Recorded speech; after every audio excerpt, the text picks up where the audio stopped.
Perkenalkan, saya Nika Marlina Sunandi yang bertugas di SMP Negeri 6 Langkap Pancar, Kabupaten Pangandaran. Saya calon guru penggerak angkatan 9. Di sini saya akan memaparkan mengenai koneksi antar materi dalam modul 1.1, kesimpulan dan refleksi pemikiran Ki Hajar Dewantara. Pendidikan dan pengajaran merupakan hal yang berbeda. Pengajaran sendiri merupakan bagian dari pendidikan, yang merupakan proses pendidikan dalam memberi ilmu untuk kecakapan hidup anak secara lahir maupun batin. Sedangkan pendidikan merupakan tuntunan terhadap segala kekuatan kodrat yang ada pada anak agar mereka mencapai keselamatan dan kebahagiaan yang setinggi-tingginya baik sebagai manusia ataupun masyarakat.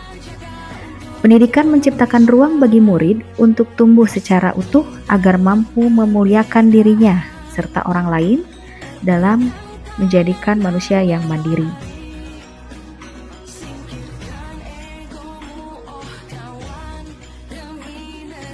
Yang saya percayai mengenai murid dan pembelajaran di kelas sebelum mempelajari modul 1.1 adalah yang pertama, yaitu pembelajaran berpusat pada guru. Saya berpikiran bahwa guru merupakan pusat pembelajaran sehingga murid tidak berhak menentukan belajarnya sendiri. Yang kedua, pembelajaran hanya proses transfer ilmu. Pada proses pembelajaran yang dulu saya pikirkan yaitu pembelajaran hanya sebatas transfer ilmu yang berasal dari guru kepada murid. Murid hanya melihat, mendengarkan apa yang disampaikan oleh guru.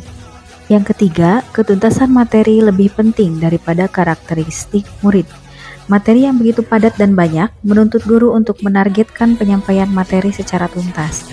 Padahal karakteristik murid lebih penting daripada sekedar mengejar target untuk menuntaskan materi ajar. Yang keempat, hanya menilai nilai kognitif saja. Penilaian yang dilihat hanya sebatas nilai kognitif saja, padahal terdapat penilaian lainnya yaitu afektif, psikomotor, spiritual, sosial, serta budaya. Yang kelima, murid sebagai objek pembelajaran. Murid tidak berperan aktif dalam pembelajaran karena pembelajaran bersifat teacher center. Yang keenam, keberhasilan prestasi murid diukur dari KKM. Saya berpikiran bahwa jika terdapat murid yang mendapatkan nilai di atas KKM, maka pembelajaran yang saya belajarkan dikatakan berhasil. Ternyata tidak sekedar KKM yang dikejar. Pada filosofi pemikiran Ki Hajar Dewantara, terdapat hal lainnya yang dapat dijadikan faktor keberhasilan. Setelah saya melihat modul 1.1 mengenai filosofi pemikiran Ki Hajar Dewantara, maka kini saya menyadari bahwa yang pertama, guru melakukan proses pembelajaran secara menyeluruh, yang artinya bahwa guru tidak hanya melakukan pembelajaran dengan memfokuskan pada penilaian kognitif saja, namun terdapat aspek lain yaitu afektif, psikomotor, spiritual, sosial, dan budaya. Yang kedua, murid sebagai subjek pembelajaran. Artinya, murid memiliki kebebasan berekspresi, mengemukakan pendapat sesuai dengan model maupun metode pembelajaran dan media yang tepat. Yang ketiga, guru sebagai fasilitator dalam pembelajaran.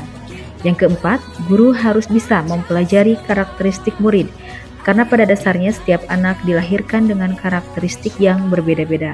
Yang kelima, guru harus ikhlas dengan penuh kesabaran. Yang keenam, memberikan kesempatan murid untuk tumbuh sesuai dengan kodratnya.